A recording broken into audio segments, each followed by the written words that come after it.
Seorang jurnalis media online ditemukan tewas di pinggir jalan di kawasan Banjarbaru, Kalimantan Selatan beberapa waktu lalu. Tas dan ponselnya hilang, sementara sepeda motornya tergeletak tak jauh dari lokasi yang ditemukan. Apa yang terjadi pada korban? Saksikan berkas besar keadilan buat Juwita selengkapnya.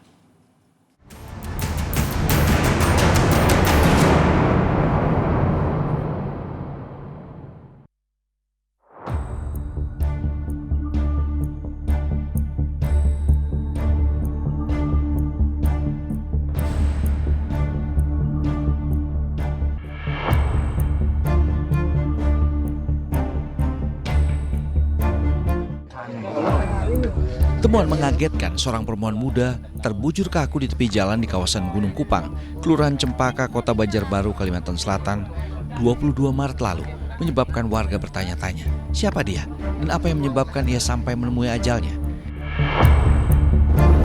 Jasad perempuan muda itu masih berpakaian lengkap dan di dekatnya, sebuah sepeda motor tersuruk ke semak-semak. Sempat ada dugaan ini kasus kecelakaan tunggal. Ini platnya Plehari, Bang lah. LCS Nah, kayaknya korban tabrak lari TMD korban usia kurang lebih 25 tahun, perempuan yang kelamin. Karena jasad kaku itu masih sempurna, berpakaian lengkap dan tidak kurang apapun, plus adanya barang bukti berupa motor yang tergeletak dekat korban, aparat cepat mengidentifikasinya. Ia adalah Juwita, seorang jurnalis media online lokal yang bertugas di Kota Banjarbaru. Keluarga Juwita yang mendapati kenyataan pahit ini mengisahkan bagaimana mereka melihat kejanggalan saat memastikan jasad Juwita di rumah sakit. Mereka akhirnya berinisiatif minta ke pihak kepolisian supaya korban diotopsi. Kami tuh menemui almarhum tuh di kamar jenazah Rumah Sakit Udama. Setelah kami melihat ya almarhum tidak ada luka atau lecet di bagian badan, kaki, tangan. Terus itu barang-barang almarhum itu hilang, kayak handphone, tas. Ya menurut kami ya merasa janggal aja kalau itu sebuah kejadian laka tunggal. Nah, kami melapor ke pihak kepolisian kalau kami memang merasa janggal dan menurut kami ini bukan kecelakaan tunggal. Kalau dari pihak Polres itu menyarankan dilakukan otopsi, berembuklah kami pihak keluarga itu. Ya, setelah itu kami menyetujui untuk diotopsi. Temuan satu barang bukti berupa laptop korban melacak jejak kasus ini. Dan ini mengarah pada seorang pria yang dekat dengan korban dan diketahui keluarga korban sebagai seorang prajurit TNI AL. Sekitar jam 9 malam setelah kejadian itu, kita masih menghubungi dan melihatkan bahwa almarhum sudah nggak ada kasih kabar. Namun setelah selesai otopsi itu kakaknya almarhum, kakak ipar ulun, membuka sebuah laptop dan terdapat di situ ada laptop almarhum kan yang isinya WhatsApp web. Nah, terus si pelaku ini mengarahkan almarhum itu untuk menemui sebuah mobil. Jadi sedikit ada rasa curiga loh, kenapa setelah si pelaku ini mengarahkan pada almarhum, setelah itu almarhum tidak ada kabar dan sekitar jam 3:30 kami dikabari bahwa almarhum wafat dunia. Hasil lidik awal pihak Denpom Lanal kemudian memastikan kecurigaan keluarga korban. Ini benar terjadi pembunuhan ya yang dilakukan oleh oknum anggota Lanal Balikpapan. Berapa lama bertugas terduga pelaku, Pak? Itu diperkirakan tugas apa di angkatan lautnya? Iya. Ya udah kurang lebih 3 tahun, 4 tahun lah, kurang lebih 4 tahun. Pelaku diamankan Polisi Militer Angkatan Laut Balikpapan. Masih didalami motif dari kasus dugaan pembunuhan ini. Kematian Juwita menyedot perhatian publik. Polisi berhati-hati dan belum banyak mengungkap apa yang menjadi temuannya, meski otopsi sudah dilakukan. Dan korban saat ini sudah diotopsi. Perkara ini ditangani oleh Polres Banjarbaru, di-backup oleh Direktorat Krimum Polda Kalsel. Oke, untuk saat ini adakah hasil visum sendiri atau bagaimana Jenderal yang dilaporkan? Ada, hasil visumnya sudah ada saat ini. Dalam suasana duka, di mana tetangga dan kerabat terus datang menyampaikan belasungkawa, keluarga Juwita berharap aparat kepolisian maupun pihak TNI AL bisa membantu mengungkap kejadian yang sesungguhnya. dibuka selebar-lebarnya sampai tuntas kalau harapan ulun dan keluarga. Kalau dari penyelidikan kita belum, karena kita akan berkoordinasi dengan Pom AL. Kalau untuk yang kemarin berita-berita ya bukan dari kepolisian. Makanya rencana kita akan gelar bersama. Pomal Balikpapan menyerahkan kelanjutan pengungkapan kasus ini ke Pomal Banjarmasin. Terduga pelaku pembunuhan juga sudah dipindahkan ke markas Pomal Banjarmasin. Dari penyelidikan ini udah naik ke tingkat penyidikan. Ya. Jadi sekali lagi kami mohon rekan-rekan wartawan bersabar. Pimpinan kita tetap bahwa yang bersangkutan instruksinya adalah dihukum yang seberat-beratnya. Kemajuan meski pelan mulai terlihat di kasus ini. Jadi kami mengapresiasi dari penyidik bahwa itu yang utama dituduhkan, yang setidaknya ini menjadikan bersama bahwa itu bentuk profesional dan bentuk transparansi dalam proses penyidikan seperti itu. Keluarga korban sudah melihat bukti-bukti bahwa ini memang pembunuhan. Ya, yang jelas ada 2 bukti permulaan itu kalau menurut kami sih selaku kuasa dan juga keluarga korban sudah terpenuhi seperti itu. Dan yang paling kuat adalah adanya pengakuan dari pelaku. Motif pembunuhan belum juga disebutkan. Barang bukti serta hasil penyidikan dari kepolisian juga telah diserahkan ke Pomal Banjarmasin. Sudah sepekan sejak berpulangnya Juwita, seorang jurnalis muda dari media online, usai dibunuh oleh Jumran, seorang prajurit TNI berpangkat klasik 1, nyatanya masih meninggalkan banyak pertanyaan. Bahkan hasil visum korban pun belum diumumkan ke publik. Sebenarnya paling penting terhadap perkara ini hasil otopsi. Nah, mungkin nggak tahu apakah sudah sampai ke rekan-rekan media hasil otopsi itu tuh belum? Belum. Seharusnya ini dibuka. Belum ada. Hasil otopsi itu seperti apa harusnya dibuka? Tak puas, sejumlah jurnalis yang tergabung dalam Aliansi Keadilan untuk Juwita menggelar aksi di depan gedung Direktorat Reserse Kriminal Umum minta kasus ini ditangani secara serius. Sepekan kemudian, sejumlah jurnalis dan mahasiswa serta warga Banjarbaru kembali menggelar aksi di Tugu 0 km, Kota Banjarbaru, Kamis sore 4 April 2024. Mereka menuntut keadilan untuk korban yang tewas dibunuh oleh anggota TNI AL Jumran yang bertugas di Lanal Balikpapan, Kalimantan Timur. Juwita diduga tak hanya dibunuh, namun juga diruda paksa oleh Jumran. Para demonstran mendesak kasus ini diusut tuntas dan transparan, serta menuntut pelaku diadili seberat-beratnya. Kasus yang mulai bergeser tak hanya pembunuhan, namun disertai perkosaan itu ternyata bukan yang pertama.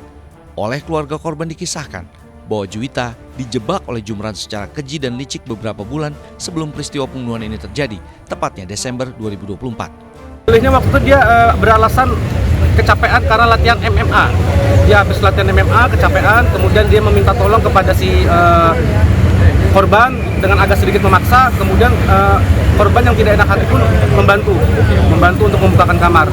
Namun setelah sampai di hotel tersebut, korban dipaksa untuk masuk dalam, lehernya dipiting, kemudian dipaksa untuk berhubungan badan. Berarti statusnya ini bukan kekasih, Pak ya? Awalnya bukan. Setelah dari perbuatan yang awalnya dia melakukan pemerkosaan tersebut, kemudian pihak keluarga memanggil terdakwa ini. Setelah itu terdakwa datang dan dia menyampaikan bahwa dia bersedia bertanggung jawab. Nah, dari janji-janji menikahi inilah akhirnya si korban terbujuk sehingga menganggap karena sudah ada tanggal yang ditetapkan untuk pernikahan, kemudian menganggap hubungan itu adalah sebagai kekasih. Upaya Juwita dan keluarga meminta pertanggungjawaban dijawab dengan aksi picik Jumran, menghilangkan nyawa Juwita dan diduga mengulangi perbuatan bejatnya kembali. Pada saat kejadian, fakta terbaru yang kami dapatkan berdasarkan keterangan dari dokter forensik yang disampaikan kepada keluarga korban, ditemukan kelamin kemerahan, selaput darah yang merah, terus kemudian ada cairan putih. Nah, itu positif cairan mani. Di mulut rahim ada luka lecet, memar sampai ke mulut rahim bagian dalam. Apakah ini satu orang atau lebih, dari pihak kami pun sudah meminta kepada Pomal untuk dilakukan tes DNA terhadap cairan tersebut. Ya kan, cairan tersebut milik siapa? Apakah benar hanya milik Jumran seorang atau ada pihak lain? Kuasa hukum juga akan minta bantuan Lembaga Perlindungan Saksi dan Korban (LPSK) untuk proses selanjutnya. Jumran memang sudah ditetapkan sebagai tersangka, tapi apakah keadilan yang seadil-adilnya bisa ditegakkan? Rekonstruksi kasus pembunuhan Juwita, jurnalis media online di Banjarbaru, Kalimantan Selatan, akhirnya digelar Sabtu siang 5 April 2025. Tersangka pembunuh Jumran yang merupakan anggota TNI Angkatan Laut dihadirkan. Dalam rekonstruksi, Jumran sempat membawa Juwita ke mobilnya dan minta Juwita meninggalkan sepeda motornya di sebuah swalayan. Di sebuah tempat sepi, Jumran kemudian menghabisi nyawa Juwita di dalam mobil dengan cara memiting dan mencekik Juwita hingga kehabisan nafas. Dalam rekonstruksi pula terungkap, Jumran terlihat berusaha menghilangkan jejak dengan mengenakan sarung tangan hingga membasuh bekas sidik jarinya di bagian stang sepeda motor dan juga helm menggunakan air. Jumran juga menghancurkan ponsel korban di lokasi kejadian. Kasus kematian Juwita pada 22 Maret lalu memang sengaja dirancang oleh Jumran seolah-olah ini adalah kecelakaan tunggal. Jumran, nyesal Jumran? Jumran ada nyesal nggak? Namun dari rekonstruksi yang berjalan 33 adegan ini yang mengherankan, masih banyak peristiwa penting yang tertinggal mengungkap fakta yang ada. Sepakat kita poinnya adalah ini merupakan pembunuhan berencana. Sehingga pesan korban pun dan kawan-kawan aliansi jurnalis kan ini harus dihukum mati. Dimaksimalkan itu yang kita kawal bersama. Yang kedua adalah berkaitan dengan memang ada beberapa adegan. Jadi ini mungkin ketahuan dari kawan-kawan semua juga. Dalam adegan itu ada beberapa peristiwa yang tertinggal. Ya diantaranya adalah adanya kekerasan seksual itu tidak muncul seperti itu. Lalu juga ya ada beberapa yang lain lah. Nanti kami ungkap lebih dalam hal itu karena nanti kami ingin diskusi dengan penyidik kenapa itu dihilangkan. Kami mendorong kepada penyidik agar secepatnya untuk melakukan proses tes DNA terhadap cairan yang ada kemarin yang kami sampaikan itu. Itu dites kelihatan. Lalu nanti dikolaborasikan juga dengan handphone dari tersangka. Tersangka itu kan setelah melakukan pulang, handphonenya ada di dia di Balikpapan pada saat itu. Kenapa itu dijadikan alat bukti? Kalau datanya hilang, dibuka bisa dengan forensik digital data pengembalian data.